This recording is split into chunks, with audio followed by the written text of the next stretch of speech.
Congratulations on your 10th week of pregnancy. Congratulations to you and your little one who is getting a promotion this week. He's being promoted from embryo to fetus, but I will explain better during the video.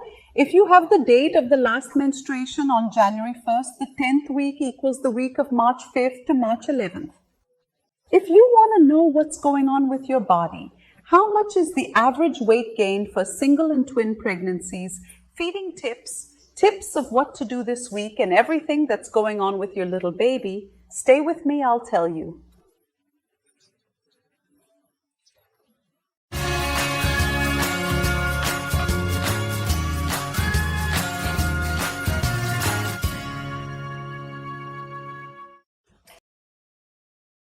Hello, I'm Monica Romero. I'm very happy to have you here with me. Congratulations. 10th week of pregnancy seems to pass quickly, slowly. How do you feel?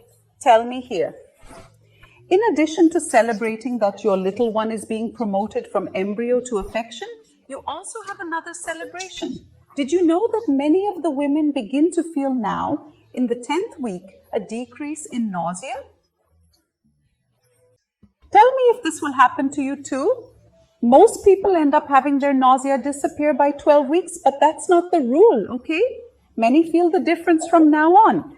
In the 10th week, due to the blood volume, it is increasing and will increase up to 50%. By the end of pregnancy, you may be noticing that your veins are more apparent and that you also have a rosier cheek. Progesterone also helps in this process of making our face rosier with. Pregnant phase and from weight gain, you must have gained more or less a ½ kilo, which is okay? You don't need to gain more than that because it's at the end of pregnancy that you have most of the weight gain. The baby gains 200 g per week, so it ends up without reserving a little calories for the end. Currently, you can increase the number of calories you eat by 300 to 400 calories more per day, and that doesn't mean it's to pick up on. No chocolate, huh? Going on healthy eating, including will help you in weight control, and regaining your weight after childbirth are also important things. You may already notice a difference in the size of your belly. My belly has grown, tell me, I'm dying to know. Many women begin to notice now in the 10th week this difference. Of course, it is not that belly that we would like to show off around. Some people may scowl when you get into the preferred queue because they don't realize it yet. You think it's more of a little belly there to eat a little more than really a pregnancy? But it's already your right, okay? You can now enjoy the seats for pregnant women, the preferential rows. You already have the right to all this from the moment you confirm your pregnancy. It's okay, and you don't need to walk around with ultrasound to prove no.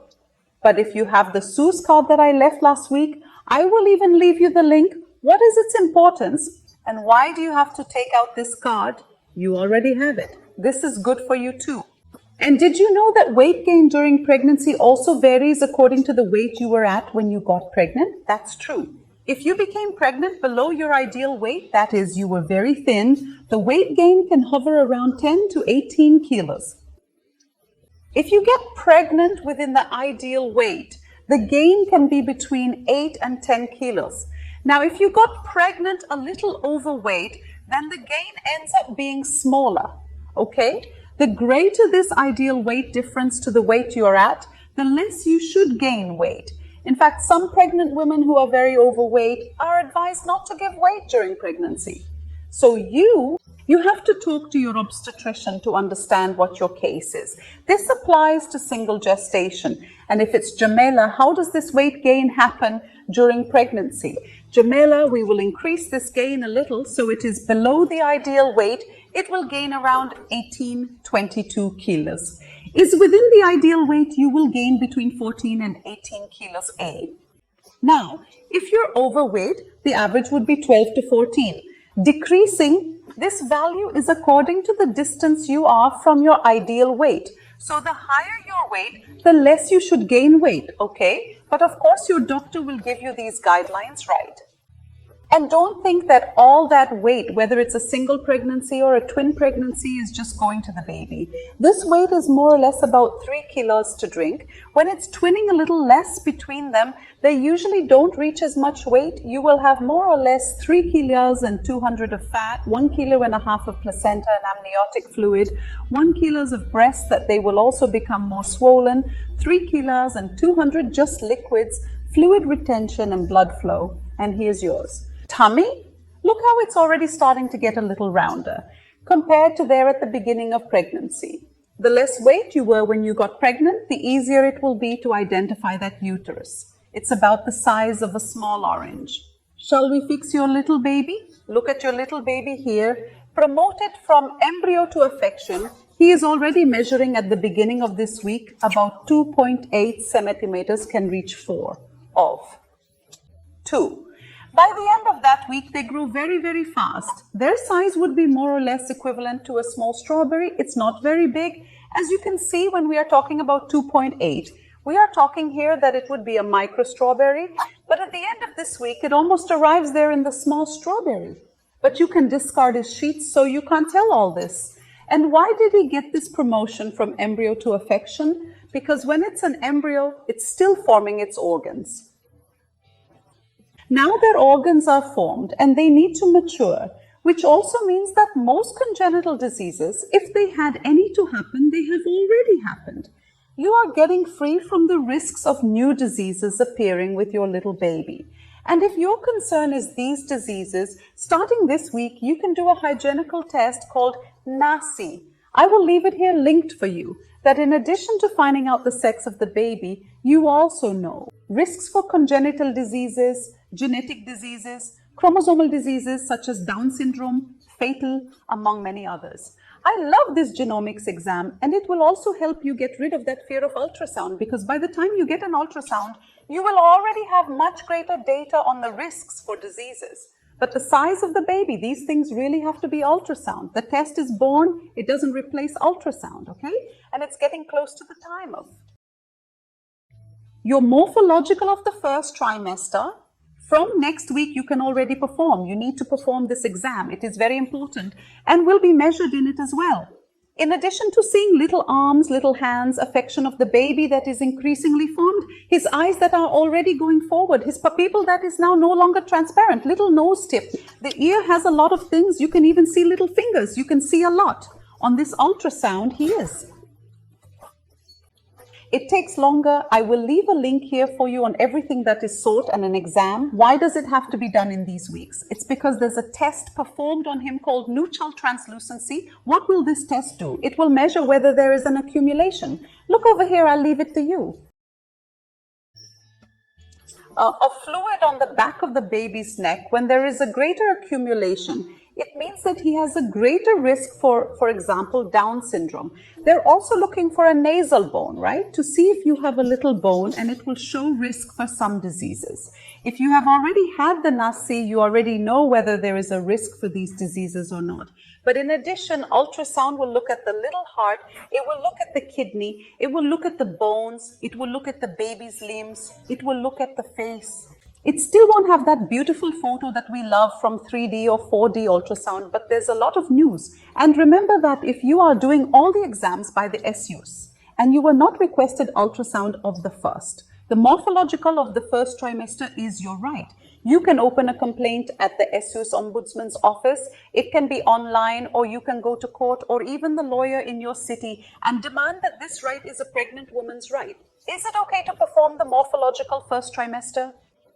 EEO of the second trimester, which will happen around 20 weeks. But following the week by week, you can let me notify you in advance so that you can schedule this exam. And it doesn't need preparation, it doesn't need fasting, it doesn't need any preparation. Just go there happy. And when I gave a little spoiler about the sex of the baby in the test, it was born. Let me tell you that in the ultrasound, you still can't see the sex of the baby. Okay, nor will you be able to see it in the morphological scan now in the first trimester. But it is this week that the formation of the clitoris begins if you are pregnant with a girl. However, if it is a boy, the production of testosterone has already begun, and the same tissue that would make up the girl's clitoris is what will form the boy's penis. Another very cool piece of information that your baby is moving a lot in your belly, the joints are formed, but he still has a lot of room. His muscles are very weak, his bones are very soft, so he still can't press against the wall of the uterus, so you can feel him move. Most women will feel it around 20 weeks into pregnancy, still like a very soft little butterfly there on the wall of the uterus, but some can feel it even earlier, but most will be there by 20, okay? Then you have to hold on a little bit, expectation, but already know if the baby is moving a lot. Quite. There's plenty of room for him to swim around. Another very cool piece of information is that your organs are maturing, and they will be maturing inside your belly until birth, which will happen around 40 weeks. And then the baby's body alone will take care of this maturation. For now, your body is there to help. But our liver is what makes our filter, right? He will filter our diet, our food, what we drink. That's why when we have a hangover, it's the liver that attacks. And the baby, he's not eating yet, so the liver ends up not having much to do there. No, Monica, he has a lot to do. He's producing red blood cells until the end of the pregnancy. So he's got a new role. He's playing a new role until the birth of your little baby. Nature is amazing. And the latest information about your baby is that his kidney is already filtering the blood and starting to produce urine, and soon he will start swallowing amniotic fluid. This process hasn't started yet, okay? You're going to start swallowing. So his stomach is already starting to produce that digestive fluid that later he will begin to swallow. The amniotic fluid will begin to accumulate the meconic, that first little poop of the baby, which is a similar poop. Greece, calm down. Later, we will talk about it, and it will also start producing more urine that the baby will release into the amniotic fluid. And yes, he will ingest this pee, okay? It's normal, you did it, I did it, all babies do it, and calm down, it doesn't pass any infection. It's not good, it's super protected. Although, for the feeding tip, I wanted to talk to you about artificial sweeteners. If you don't have gestational diabetes, there's still no consensus much about the use or not of sweeteners. So if you don't have diabetes, I'm going to tell you to try as much as possible to reduce sugar. Also sugar, even this one that can be a brown one, any of these others, because they will help you gain weight and will not bring you anything nutritionally important. And if you have an excessive consumption of sugar, you can also say end up having diabetes. Then hold on to the sugar a little bit. No juice needs sugar. We just have to start getting used to our palate. Now, if you have diabetes, you will have to eliminate sugar once and for all. And then the use of sweeteners will be whatever your obstetrician or endocrinologist indicates to you. The second tip is about caffeine. I know that you can't go without a coffee for many women. And some girls are asking me about tea, about tereré, about yerba mate, which they all have. Caffeine, no, all teas, okay, but these herbs all have caffeine. What I'm going to ask you is to reduce as much as you can the consumption of caffeine. It can give low weight to the baby. It can make the baby more agitated. It won't bring many benefits to you then. So if you're going to have a coffee, you have to have a decaf there, okay? Here you go. And if you want to take, for example, a tereré or a mate, try to hold as much as you can, and if you are going to take it, try to take a little bucket, control yourself, because there really is a lot of yerba mate, right? Tereré herb or even chimarrão herb has a lot of caffeine, and we don't have enough studies to know if it has other assets that can influence your baby's development. So the tip is, if you control too much on caffeine, and you already know, away from alcohol and soda too, run as far as you can. None of these liquids enter, they enter our water consumption bill of 2 liters per day. Did you drink a 2-liter bottle of soda? Wrong, but it's okay. You don't need to take 2L, but that doesn't eliminate the need for 2L of water either. And I'm going to amend here a tip of the week that has to do with food for you to invite your partner.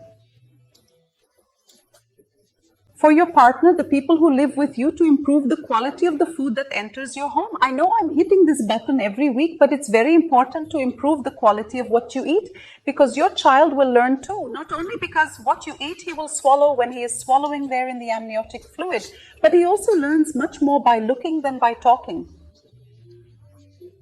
So if he sees that you eat in a nutritious way, in a healthy way, his tendency to follow those same steps is much greater.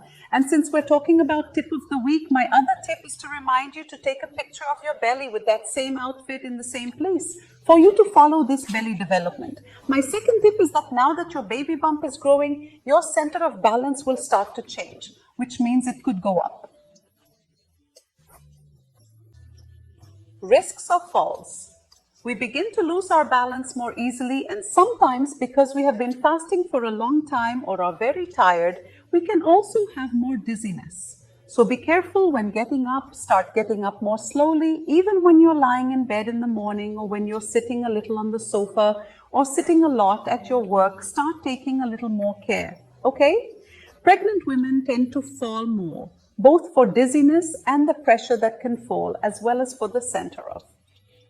Balance has not changed and will change even more so now as the pregnancy progresses. And the last tip of the week is that for many women,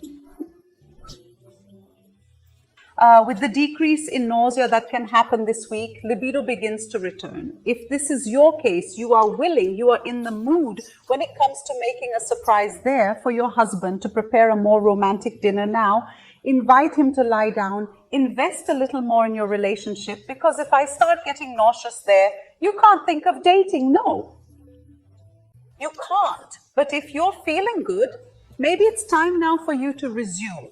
If you don't have a high-risk pregnancy, if you don't have any pain or bleeding, especially during intercourse, then too. But if you don't have any of these discomforts, dating is completely healthy for you, your relationship, and your baby. And even if he's big, he won't understand what's going on there, okay? He's just going to get some happiness and well-being hormones, and that's all he's going to feel, okay? So you're clear, babies. Yes, too.